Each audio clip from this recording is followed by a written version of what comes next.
TV Batuíra Portugal. Para lá do amanhã.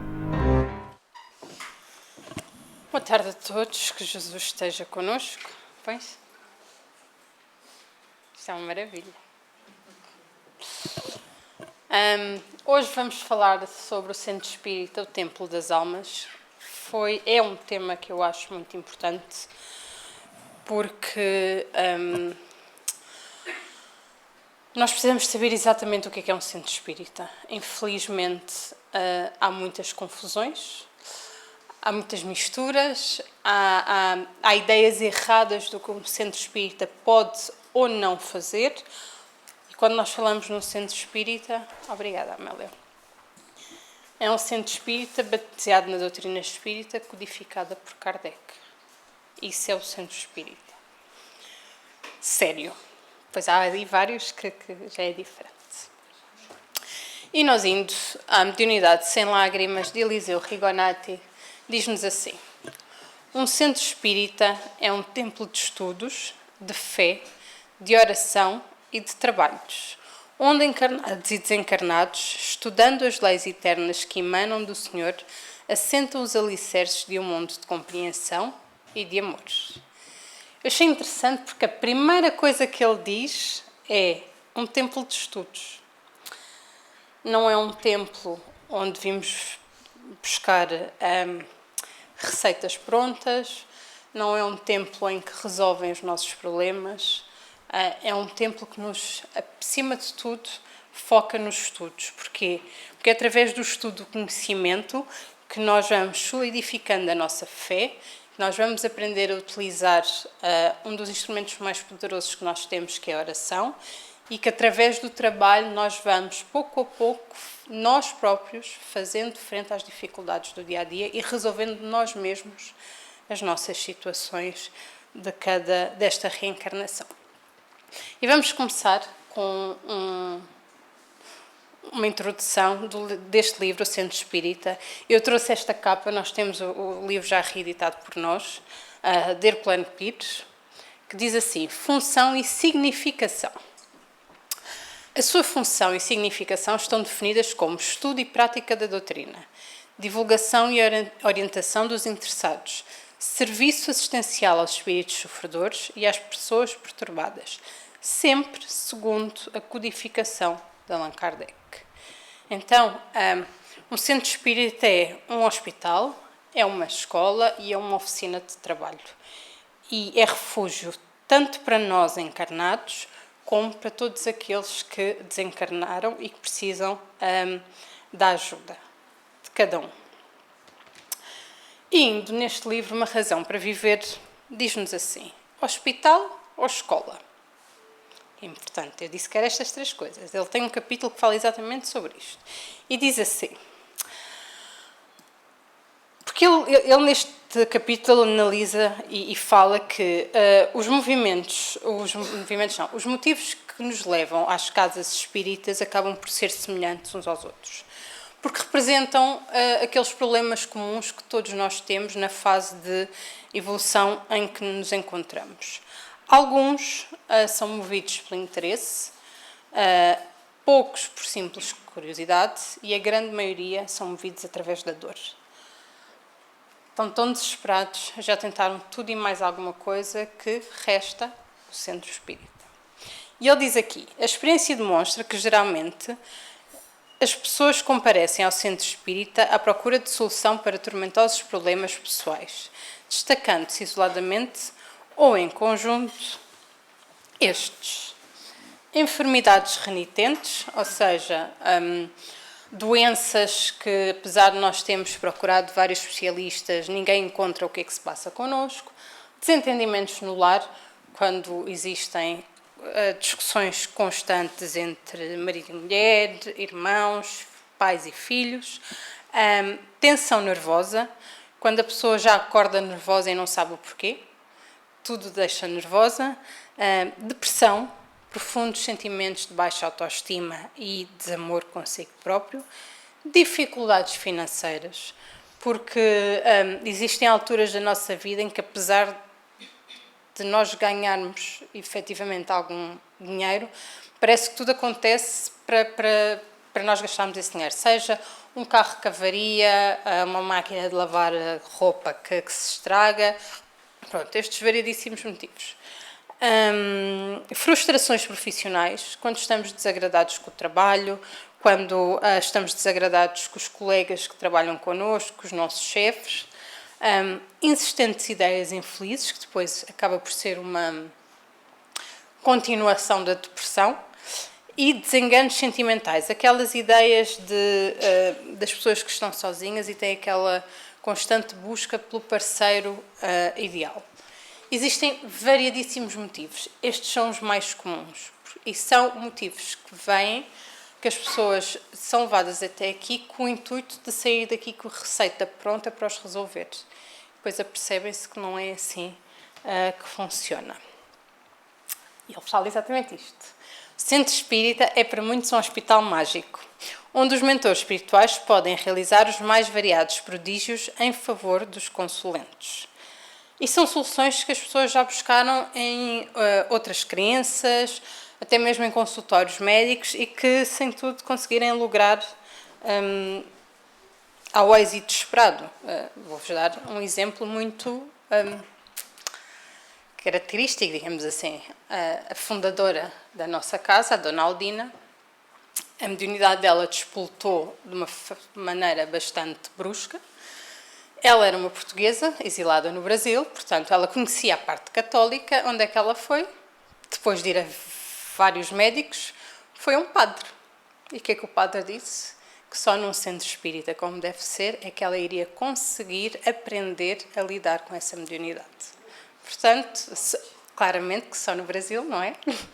Mas, percebem, estes são motivos muito comuns que levam as pessoas às casas espíritas. Sobretudo aqueles que são as nossas crianças, que vêm através dos pais e que aí não vêm pela dor, não vêm pelo sofrimento, vêm exatamente porque os pais vêm, e que é uma das maiores maravilhas que os pais podem fazer pelas crianças. E os frequentadores querem conversar com os espíritos, ouvir a promessa de decisiva intervenção ou receber a indicação de posições infalíveis em seu benefício. Numa casa séria isto não acontece. E havia uma coisa que Chico Xavier sempre dizia, que era: meus filhos, ou meu filho neste caso, o telefone nunca toca de cá para lá, ele toca sempre de lá para cá. Então, eles não estão à nossa disposição para nós queremos consultá-los, eles estarem não. É exatamente o contrário. E quando assim é permitido, portanto, numa casa séria, isto é importante, aquela chamada, eu acho que ele vai falar aqui, já vamos ver mais à frente, que eu já falo o resto. Diz assim: os frequentadores querem... isto já está. Portanto, o que é que acontece? Existe muito, e nós recebemos, e vários centros espíritas recebem, o pedido da chamada consulta. Que... porque existe, infelizmente, em muitos sítios que se chamam centros espíritas, em que a pessoa paga, supostamente tem lá um médium que debita tudo o que ele tem que fazer e ele vai-se embora para casa e tenta fazer o que tem a fazer. E a coisa não resolve, não é? Primeira, alerta vermelho, pagar. Qualquer sítio que peça pagamento, e o que eu estou a dizer acontece, por isso é que eu estou a dar este exemplo, para pôr o nome nos cadernos, para vibrações, para a consulta, que nós não sabemos consulta, é o atendimento fraterno, para o passe, para facilitar uma palestra, fujam, porque isso não acontece. Claro que existem, por exemplo, iniciativas, alguma coisa que, como são todas associações, que precisamos de ajuda e de todos ajudar e colaborar, mas isso é completamente diferente. Outra coisa é cobrar para vir ao centro espírita, não se paga nada. E a quantidade de pessoas que chega aqui, ou porque vem o atendimento, ou porque vem a casa, e no final pergunta quanto é que é assustadora. E é assustadora porquê? Porque mostra-nos a desinformação que existe perante o centro espírita. E o desconhecimento destes objetivos, ou seja, dos objetivos de uma casa espírita séria, induz a alguns enganos. Chegam aqui, não têm o que querem, porque não têm, acabam por ir embora. E assim, como ele diz aqui, poucos se vinculam a um centro espírita. Porque quando nós entramos num centro espírita, e isso acontece na maioria dos atendimentos, que é, primeira coisa, estudar. Metade das pessoas já desistiram, já não voltam. E é efetivamente isso, porque o objetivo da doutrina espírita é nos ajudar a aprender como nos transformarmos moralmente. É exatamente isso. Nós temos uma lei maior que é a lei do livre-arbítrio. Tomada a conta do hospital, é compreensível que os pacientes tendam a afastar-se atendendo dois motivos. Melhoraram e consideram desnecessário continuar o tratamento, não melhoraram e resolvem procurar ajuda noutro lugar. Ainda dizem que o centro é fraco, exato. Richard Simonetti tem um capítulo num livro que é o Centro Forte, que é exatamente isso. Daí a dificuldade que nós temos e as casas espíritas terem uma constante rotação, porque nós ainda queremos muito ser levados ao colo. E quando percebemos que as nossas dificuldades, o nosso dia-a-dia, vai ser moldado de acordo com o nosso esforço, isso custa muito mais, não é? Então acabamos por nos afastar. E depois, às vezes, é bola de ping-pong, que é, vai melhora, depois vai-se embora, depois piora, depois volta outra vez. E daí sermos um hospital exatamente porque o hospital está sempre de portas abertas para receber qualquer pessoa e cada um de nós tem o tempo certo para decidir o seu caminho. Portanto, basicamente nesta primeira parte, qual é que é o ponto-chave? A cura dos nossos males está subordinada essencialmente ao esforço da nossa própria renovação. Não existe receitas miraculosas. Não existe espíritos superiores, porque existem os inferiores, que venham dizer vocês têm que fazer isto, isto, isto, isto. Eles não fazem isso. Às vezes era muito mais fácil se eles fizerem, mas eles não fazem. Porque isso seria interferir com o nosso livre-arbítrio. E nós temos que ter a liberdade da ação para podermos colher tudo aquilo que nós estamos a semear. Então, eles não podem interferir com isso. Portanto, espírito superior algum nos dirá exatamente o que é que nós temos de fazer.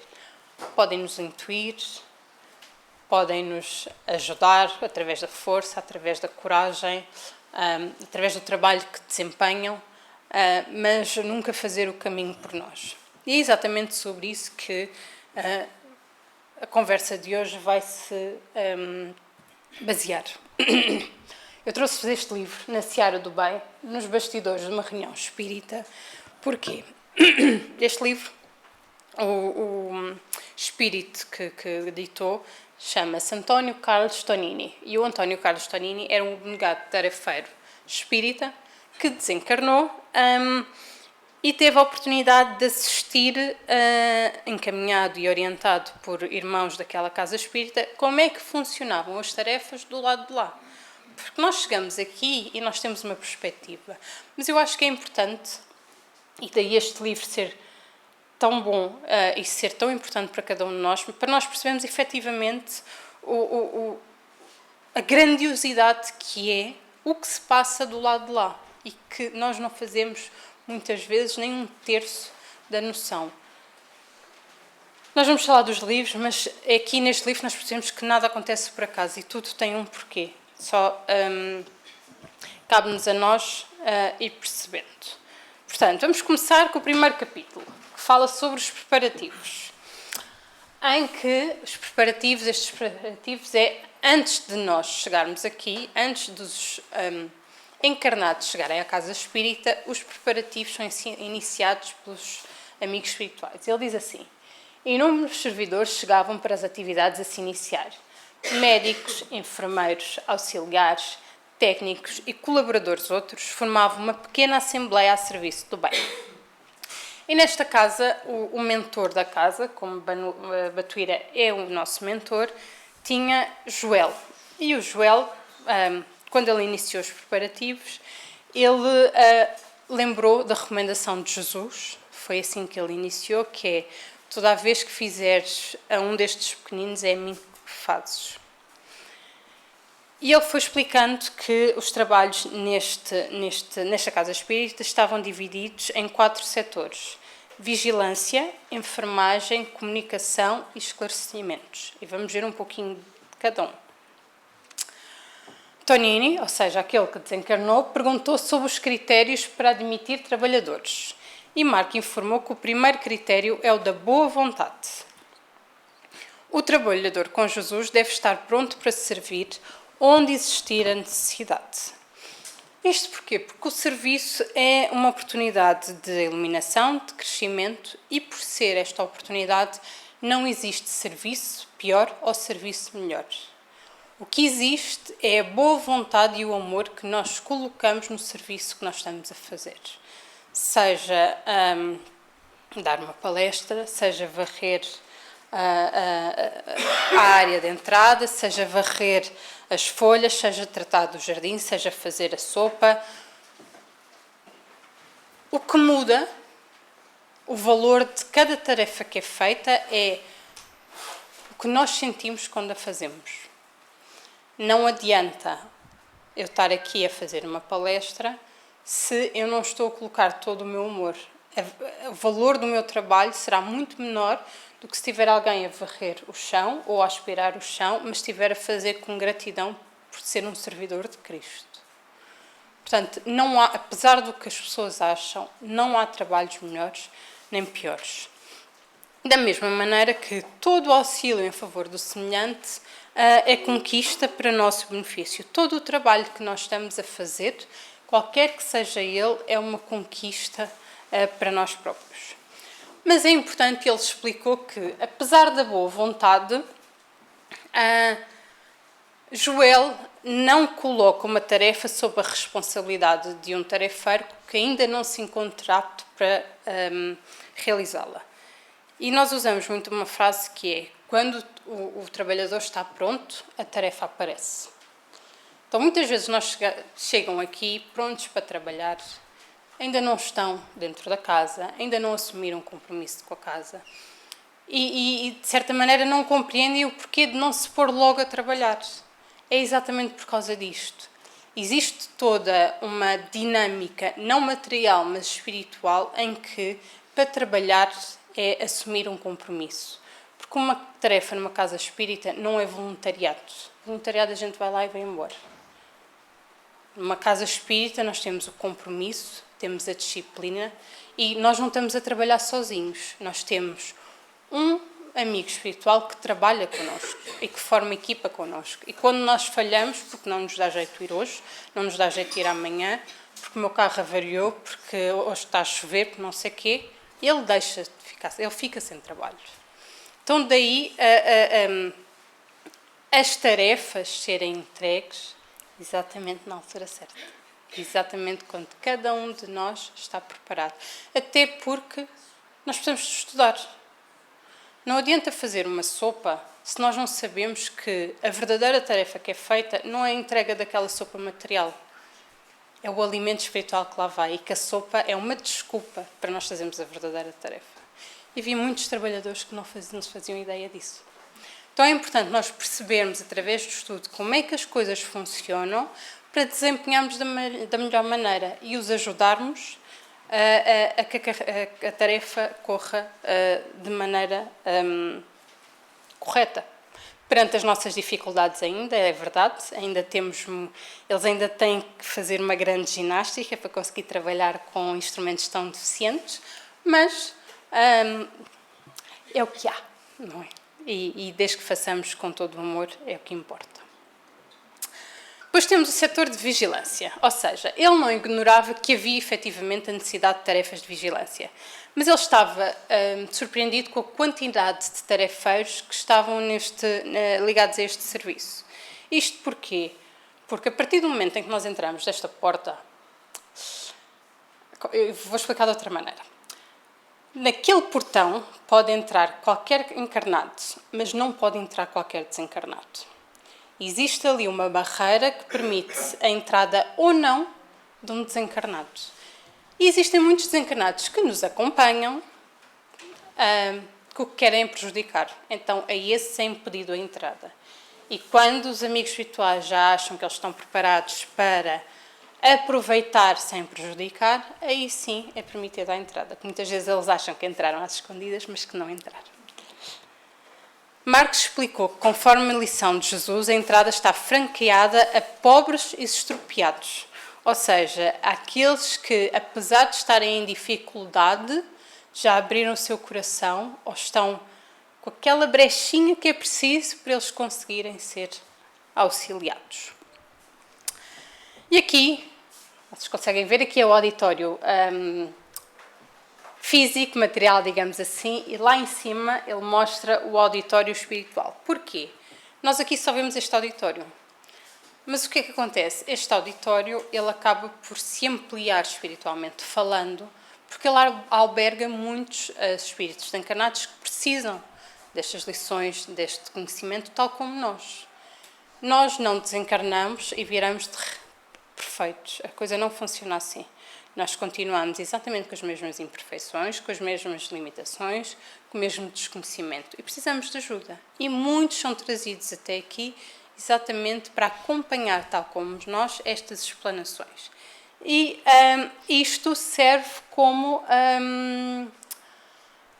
é uma espécie de, como é que ele diz, que está ao serviço da defesa, que é para, não é controlar, mas é para proteger o auditório de maneira a que não consigam se infiltrar aqui dentro. Agora lembrei-me do Sr. Arlando, que dizia assim, pois é, gente, a coisa é séria. Depois temos o setor da enfermagem. Isto, e a grande razão foi para nós percebermos efetivamente como é que as coisas funcionam. Que não é só vir aqui fazer as coisas muitas vezes mecanicamente e ir embora. Existe um grande trabalho dos amigos espirituais por trás e que muitas vezes nós não nos permitimos a ser ajudados. Mas já vamos falar disso mais à frente. Setor de enfermagem. No setor de enfermagem, a equipa se dividia em enfermeiros, técnicos e auxiliares, sob a orientação de um superior em medicina, o Dr. Cornélios. 2 tubos de ensaios sobrepostos sobre uma cruz identificavam os tarefeiros da saúde. E ele, o Tonini, foi acompanhado por um companheiro que era o Marcos. E ele explicava que, ao contrário do que se passava na Terra, em que a medicina era muitas vezes malbaratada por profissionais irresponsáveis, a tarefa de medicina no plano espiritual é algo muito importante, muito sério e que não é só chegar lá e começar a exercer esse serviço. E ele explica, aqui para alcançar um título superior em medicina não basta conhecer tecnicamente, é imprescindível a aquisição de virtudes. Nessas tarefas, os médicos da vida espiritual não utilizam somente a razão, mas principalmente o coração. E isso é um dos grandes trabalhos que nós temos tentado desenvolver, principalmente aqui em Portugal, é trazer esta ligação entre a medicina e a espiritualidade. E já o temos feito há 18 anos com as jornadas e esperamos continuar a fazer porque, efetivamente, é para lá que as coisas estão a tender. É exatamente para elas se unirem uma à outra. E aqui nós vemos, vocês podem ver ali os tubos de ensaio em forma de cruz, pronto, e eles a explicarem como é que funcionam. E o que é que estes trabalhadores fazem? Eles manipulam os fluidos e substâncias medicamentosas durante as aplicações ou transfusões de energias, cabe-lhes a eles escutar os pacientes e acompanhar o serviço na sala de passe. E muitas vezes o que é que eles fazem? Podem até fazer cirurgias em casos específicos, mas eu vou explicar. Não é chegar aqui e fazer uma cirurgia espiritual. Não. Ele diz assim, e ele explica muito bem, e eu acho que é muito importante, que é uma das grandes incongruências que existe hoje, porque existem sítios que só fazem cirurgias espirituais. Então vamos perceber aqui como é que elas são feitas. Muitos companheiros encarnados, assistidos aqui neste núcleo de amor, com o esforço empreendido na aprendizagem e com a consequente mudança comportamental, ou seja, primeiro temos nós que fazer algo, consegue a interseção direta dos nossos servidores de enfermagem junto ao irmão Joel. E, após analisada cada questão dentro da lei de causa e efeito, considerando as atenuantes e os méritos adquiridos, são submetidos a cirurgias espirituais durante o processo do sono. Portanto, não é o eu vou-me candidatar, eu vou ali para ter uma cirurgia espiritual. Isso não funciona assim. É pelo nosso merecimento, pela questão da lei de causa e efeito, se nós não temos que passar por aquela provação até o fim, pelos nossos méritos e, acima de tudo, elas não são feitas nas casas espíritas com médiuns. Elas são feitas pelos amigos espirituais durante o processo de sono. Por isso é que muitas pessoas às vezes tinham uma massa e depois no dia a seguir vão fazer, ou passado algum tempo vão fazer um exame e a massa já desapareceu. Coisas que nós eventualmente não conseguimos explicar. Está aqui a explicação. Mas é assim, sem a parte dos encarnados no meio. Ou de encarnados, quando eu digo no meio, a fazer cirurgias espirituais. Ainda não temos essa elevação. Portanto, esse trabalho é feito com eles lá em cima. Depois, os servidores da enfermagem atuam diretamente sobre o corpo fluídico, alterando-lhe algumas disposições. Como consequência, erradicam diversas enfermidades físicas, visto que tais processos têm gênese no perispírito, quase sempre devido a lesões que a consciência de culpa impõe aos erros desta e de outra vida. Assim, males orgânicos e psíquicos são evitados através da fluidoterapia. E dessa forma efetiva-se a promessa de Jesus: vinde a mim todos vós que vos achais aflitos e sobrecarregados, e eu vos aliviarei. Mas, mais uma vez, não depende só deles. Os nossos principais interessados somos nós. Mas já vamos falar mais à frente, que eu tenho que acelerar. Mas já vai dar. Setor de esclarecimentos. Existe outro setor de esclarecimentos que é responsável pelo auxílio à intuição dos companheiros encarnados, encarregados dos comentários evangélicos e doutrinários, mas também assistem espíritos desencarnados em perturbação, dialogando com eles. Seja nas reuniões, nos estudos, seja nas reuniões de mediúnicas, o que for. Seja nas palestras, inclusivamente, tudo o que é necessário. Depois temos o setor de comunicação. Como podem aqui ver, estão muito mais à frente do que nós, têm imensos dispositivos eletrónicos, não é? Quem lê André Luís percebe que eles são efetivamente muito mais avançados do que nós. E Tonini observou neste setor que eles tinham muitos aparelhos e muitos técnicos. E Marcos, o companheiro que estava com ele, adiantou que todos os outros setores se servem dos recursos fornecidos por este setor. Todos estes aparelhos recolhem informação, de acordo com várias situações, e vão transmitindo para os respectivos departamentos para eles depois conseguirem atuar da maneira necessária. E o que é que este setor também faz? Faz visitas necessárias a familiares ligados aos companheiros que são assistidos nas reuniões públicas. Incursões às regiões inferiores, no plano espiritual, e acabam sempre por visar o intercâmbio, o auxílio a espíritos sofredores e necessitados. Resumindo, nós estamos aqui,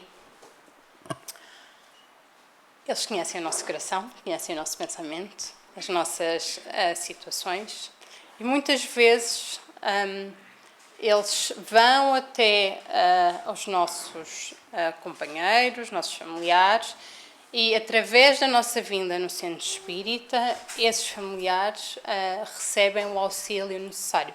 Daí a importância de nós virmos à casa, muitas vezes quando somos a única pessoa da família a vir. Muitas vezes é através dessa pessoa que eles conseguem auxiliar todos aqueles que estão à volta dela. Portanto, a responsabilidade não é só para nós, é também para aqueles que nos estão rodeados. Uma das coisas que ele perguntou foi se era necessário haver aqueles aparelhos todos do lado de lá. E o que ele explicou é que, tal como a colónia nosso lar, eles ainda não estão num plano muito superior, não é? Portanto, a única pessoa ou o único espírito que teria condições para aceder a todas estas informações sem estes aparelhos seria efetivamente o mentor da casa. Por isso a necessidade de ter sido construídos estes aparelhos para auxiliar os trabalhadores que lá estavam e que continuam no processo de evolução, tal como todos nós. Serviço de seleção. Porque isto aconteceu tudo antes dos encarnados entrarem. Agora começou a parte dos encarnados entrarem.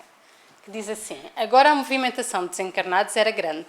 Homens e mulheres, jovens e crianças. Os adultos se acomodavam no salão, enquanto as crianças e jovens seguiam para o departamento de evangelização infantil, no clima de alegria que lhes era peculiar, desculpa. E nós aqui podemos ver exatamente aquilo que eu disse. Os encarnados, que esses entram todos, não é? Os desencarnados que ainda não tinham condições para entrar, e do lado de lá vemos um amigo espiritual a ir buscar aqueles desencarnados que já estão em condições de entrar e de ser ajudados. Portanto, lá fora é um forrobodó, não é? Porque é aquilo, eles ficam lá à nossa espera, não? Dependendo do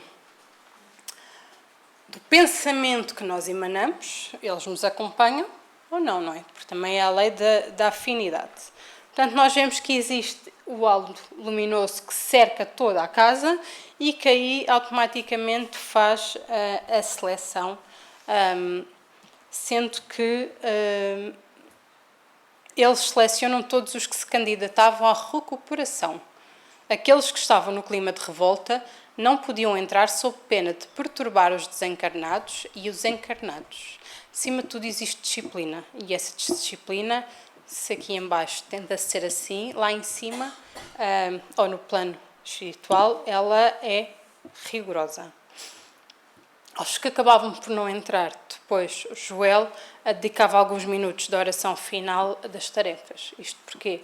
Porque apesar de eles não poderem entrar agora, ninguém é esquecido. Eles não ficam abandonados, eles estão a ser monitorizados para quando chegar o momento ser-lhes dada a entrada. Portanto, a seleção era feita por aqueles capacitadores vibracionais para identificar os que demonstravam sincero arrependimento e verdadeiro desejo de renovação. Encaminhados ao auditório, eram informados da necessidade do silêncio e recebiam os primeiros socorros da equipa de enfermagem. O sublinhado é meu, necessidade de silêncio. Porquê? Nós temos ali, até amoroso, como é criança, a dizer assim: entre em silêncio, por favor. Nunca é respeitado. E eu trouxe isto para perceberem que quando nós pedimos isto não é porque somos chatos, porque somos exigentes, porque isto não. Quando nós entramos aqui encarnados, já estão desencarnados aqui a ser auxiliados. E o nosso barulho, as nossas conversas e tudo atrapalha e muito o ambiente, quebra. É a mesma coisa que eu estar aqui a fazer palestra e vocês estarem a falar durante a palestra. Uma desgraça. Por isso é que eu trouxe isto, para perceberem que a partir do momento em que se entra aquela porta, vir em silêncio. Até porque, para nós começarmos porque a azáfama lá fora é imensa, o nosso dia-a-dia tem mil e uma coisas, mas para nós já virmos com calma, começarmos a nos acalmar, a nos preparar para receber tudo aquilo que nos é oferecido. Mas para isso nós precisamos de nos predispor a isso. Então é muito importante. O meu avô tadinho, há anos que fazia espírito, mas eu vou fazer, continuo a fazer. Por favor, quando entrarem nesta sala, entrem em silêncio. Porque agora já não é por desconhecimento. Agora vocês já sabem o que é que se está a passar aqui durante o momento em que vocês entram. Então, a responsabilidade agora já não está só do nosso lado, está do lado de cada um dos que aí estão. Tá? Pronto. Depois a prece inicial. Como acontece aqui, o dirigente encarnado convidou todos presentes à oração e no mesmo momento em que ele faz a oração, Joel, do lado do plano espiritual, faz também essa oração. E do tórax de Joel, e isso está descrito no livro, irradiava uma intensa luz. E uma parte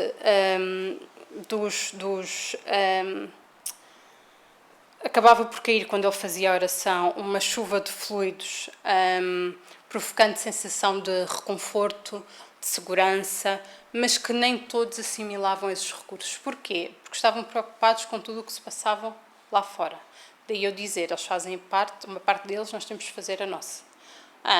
Então as bênçãos recebidas não é só na sala de passe, ela começa aqui, nesta sala. E nós temos a capacidade de aceitá-las ou não.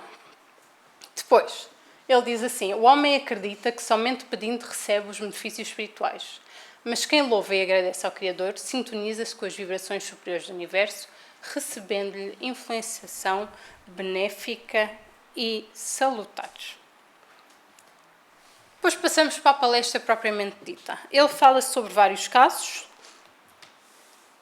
Eu vou resumir muito rapidamente, porque eu quero falar de mais 2 assuntos dos casos. Este era um caso, porque eles iam analisando várias pessoas da plateia e vendo as várias situações. Neste caso era a palestra, o orador estava a falar sobre fé, sobre ajudar o outro, sobre cultivar o bem, tentarmos ser melhores, tentarmos ser mais fraternos.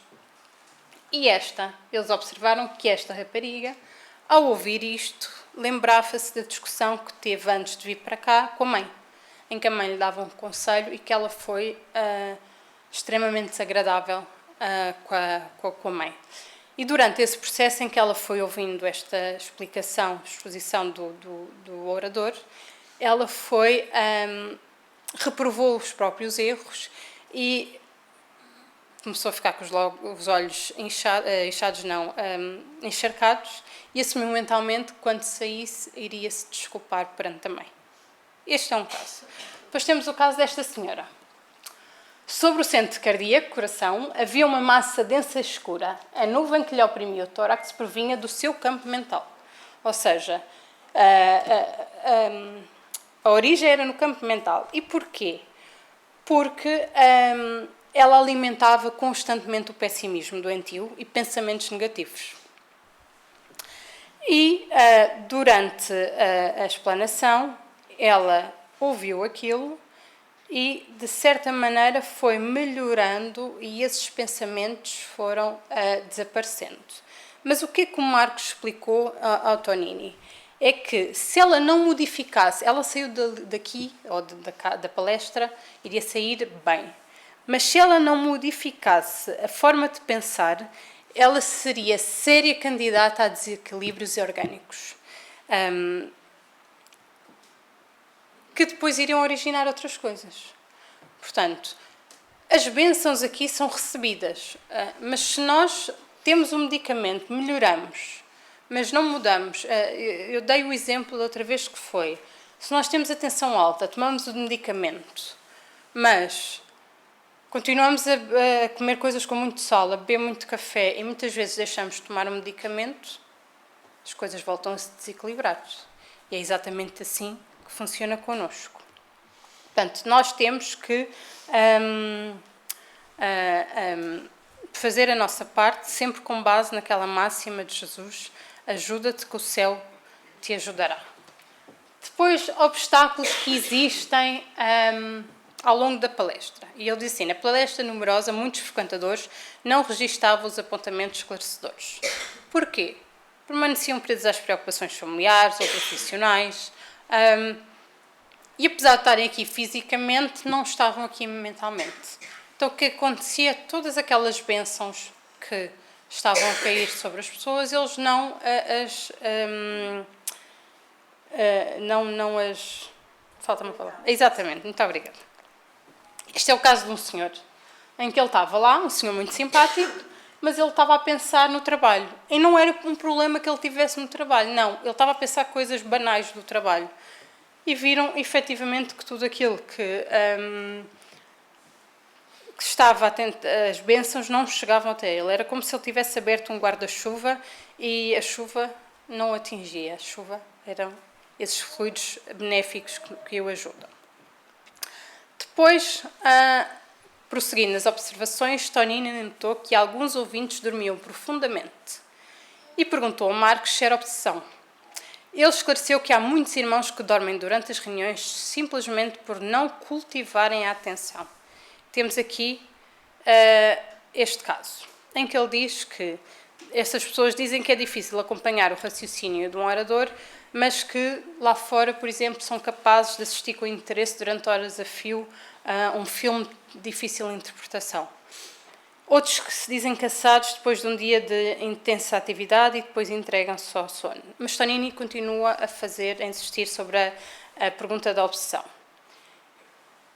E Marcos confirma que, efetivamente, há pessoas que permanecem aprisionadas aos seus perseguidores espirituais. Ou seja, ele aqui mostra isso, que é, nós vimos que os nossos irmãozinhos menos evoluídos, porque temos uma afinidade com eles, não é só porque eles querem, é porque nós assim permitimos. Eles ficam do lado de fora porque não lhes é permitido a entrada, mas com uma sintonia tão grande, através do pensamento, eles conseguem influenciar e fazer com que a pessoa durma. Para quê? Para a pessoa não interiorizar os comentários evangélicos, as mensagens, as bênçãos que vêm até eles. Não é sempre, são casos. Cada caso é um caso. Mas, efetivamente, é uma das maneiras que eles se utilizam para... Porquê? A partir do momento em que nós começamos a trabalhar, começamos a receber as bênçãos, começamos a ser ajudados, nós deixamos de ser tão influenciados. Porque a faixa vibratória é diferente. Então, eles ficam muito zangados, porque eles já não conseguem fazer aquilo que queriam. Existe um livro que é Quem Tem Medo da Obsessão, que fala exatamente sobre isso. Conversa entre dois obsessores em que um estava muito frustrado porque não conseguia interferir com um encarnado. Leiam. Não vou trazer, porque senão nós não consigo acabar a tempo. Mas é muito interessante porque mostra o valor do trabalho, do estudo e de manter a cabeça ocupada perante estas situações. Depois temos os serviços interiores, e este é um dos que eu queria falar, que é relativo são da casa, mas é relativo a solicitações que chegam à casa. Eles vão fora, tem uma equipa que vai fora, mas tem a ver com coisas que chegam à casa. E ele foi levado à entrada do salão, em que tinha efetivamente 2 cadernos e 2 canetas. E ele esclareceu porquê. O que é que ele viu? Eu acho que não, ainda não está. Mas eu já vos vou mostrar. Ele viu que existia companheiros que tinham uma espécie de... um dispositivo em que eles chegavam ao livro, passavam o dispositivo pelo livro e o que é que este sensor fazia? Registava as vibrações que ali estavam imantadas. E ele diz assim: muitas pessoas fazem uso destas linhas anotando nomes de forma mecânica. Alguns agem assim por atavismo religioso, outros para se livrarem do dever de orar em benefício dos semelhantes. Outros são movidos pelo desejo sincero de auxiliar e escrevem o nome dos seus protegidos, aliando as suas preces aos recursos dos amigos espirituais. Então, assim como as nossas ações refletem as nossas disposições mentais, as nossas palavras também vão impregnadas com as nossas emoções. Não só quando falamos, mas também quando escrevemos, nós grafamos as nossas disposições mais íntimas. Temos aqui o exemplo. E o que é que aconteceu aqui? Perante vários nomes, ele assinalou um nome, registrou um nome com aquela parte luminosa.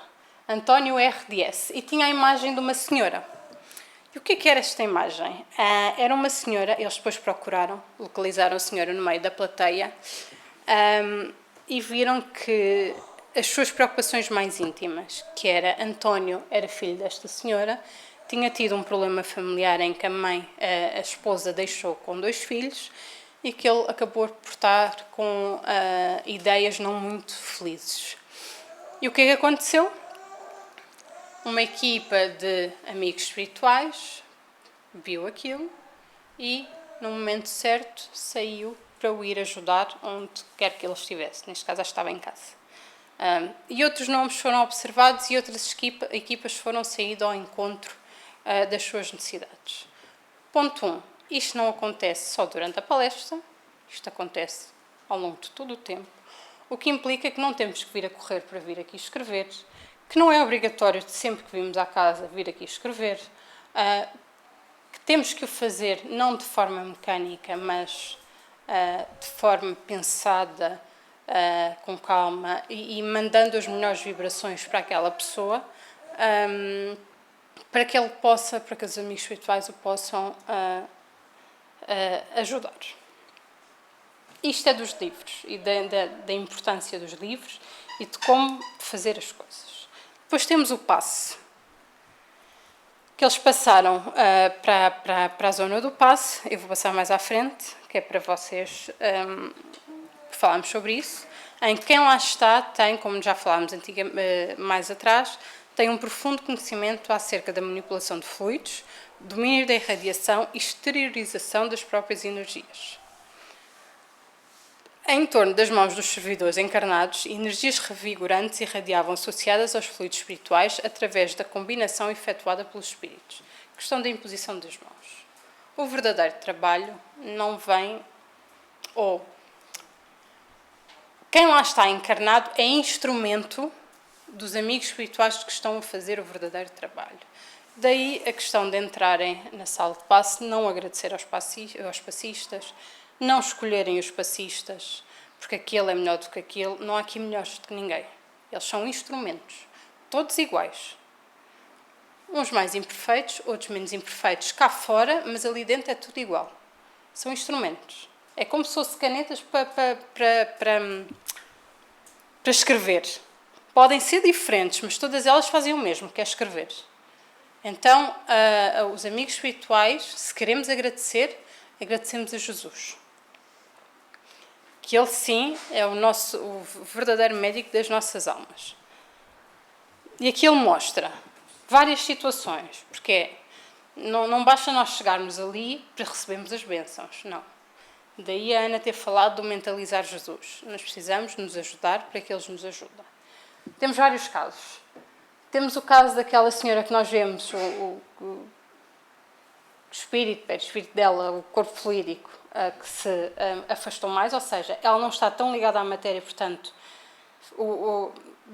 os laços que amarram à matéria tornam-se mais facilmente, tornam-se frouxos, e ela consegue captar mais.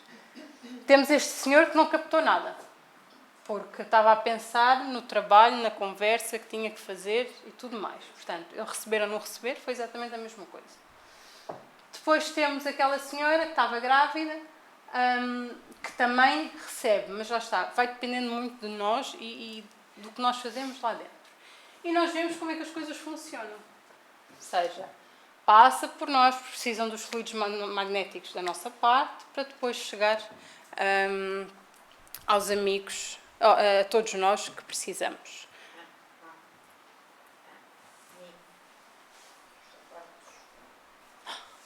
Importante, sim, que é,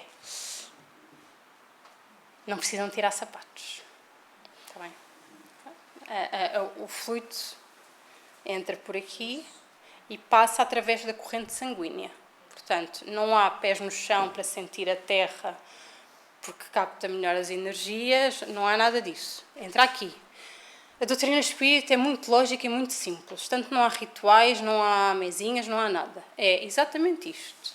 É uma imposição de mãos e que é tudo tão perfeito que passa pela corrente sanguínea. Portanto, não precisa de mais nada. Tá bem? Isto é importante, porque como existem casas espíritas que não são casas espíritas, que já misturam tudo, muitas vezes as pessoas não sabem muito bem como é que as coisas funcionam da melhor maneira.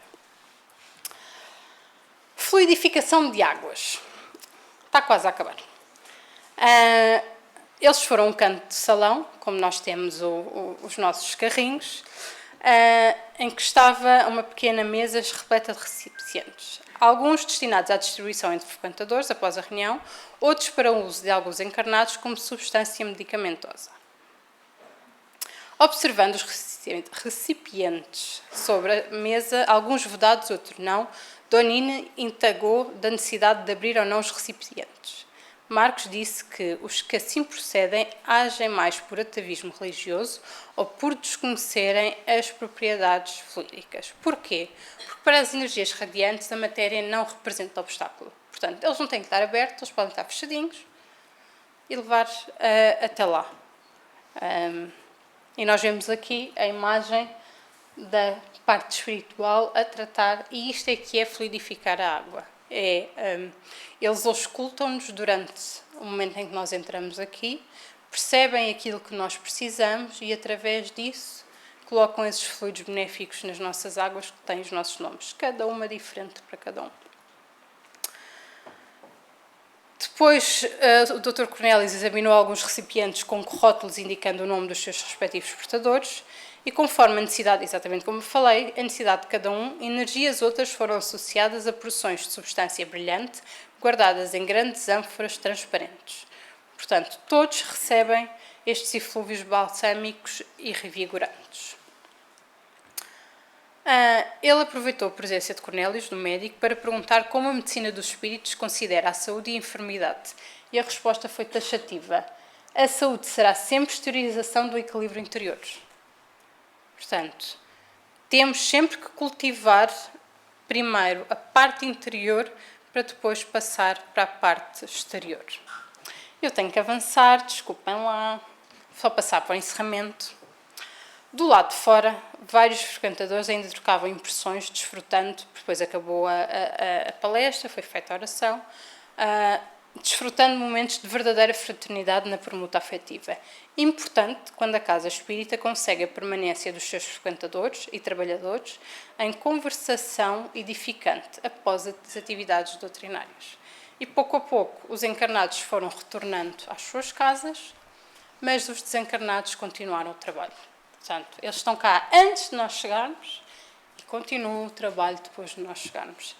E graças a Deus que assim é, porque todos nós somos ajudados exatamente devido a este trabalho de backstage que eles fazem e que nós muitas vezes, se não estudarmos, se não irmos atrás, se não procurarmos, não temos noção. Tenho que passar, desculpa. Está aqui a ver cada um a ir para os seus recantos e depois no final ele acaba com esta frase que diz assim: o centro espírita é sempre uma estrela que se desprendeu do infinito do céu da bondade divina e incrustou-se na terra para clarear os caminhos dos homens. O que é que isto significa? Nós temos aqui um hospital, mas também temos aqui uma escola. Ainda usamos tão pouco isto. Reclamamos muito dos nossos problemas, mas não aceitamos o medicamento que nos dá. Somos aquelas crianças que não querem tomar aquele xarope por não ter o melhor sabor.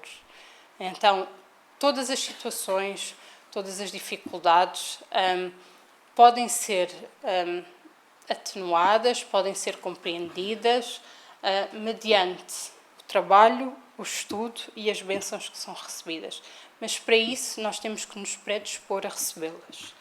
E para terminar, acabar só com este trecho de Sandálias Semeadoras, que nos diz assim, que o Centro Espírita nasceu das sandálias de Jesus, que nunca morreu, nem de lança, nem da cruz.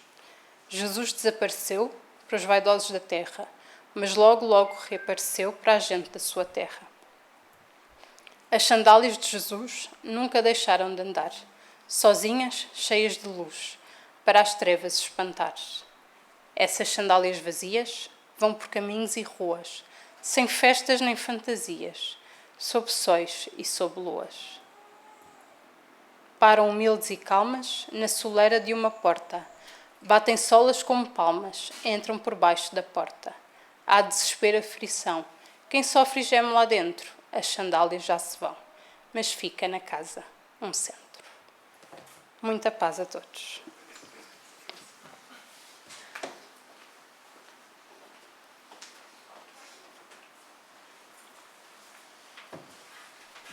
Bom, e depois da palestra da Michelle, resta dizer que de todas as atividades de que ela falou, a única que nós não temos, como perceberam, são as cirurgias espirituais. E já agora nem Chico aceitou algum dia fazer uma cirurgia espiritual. Ir a um centro ou com um amigo, como Arigó, por exemplo, e fazer uma cirurgia espiritual. Elas são feitas quando nós precisamos, sem sabermos e quando dormimos. É assim que são feitas as cirurgias espirituais. Precisamos de mérito. E o mérito ganhamo-lo com o trabalho que a Casa Espírita nos proporciona. A Casa Espírita é uma escola, é um hospital, mas é também uma oficina de trabalho. Tem as 3 vertentes para nós podermos evoluir.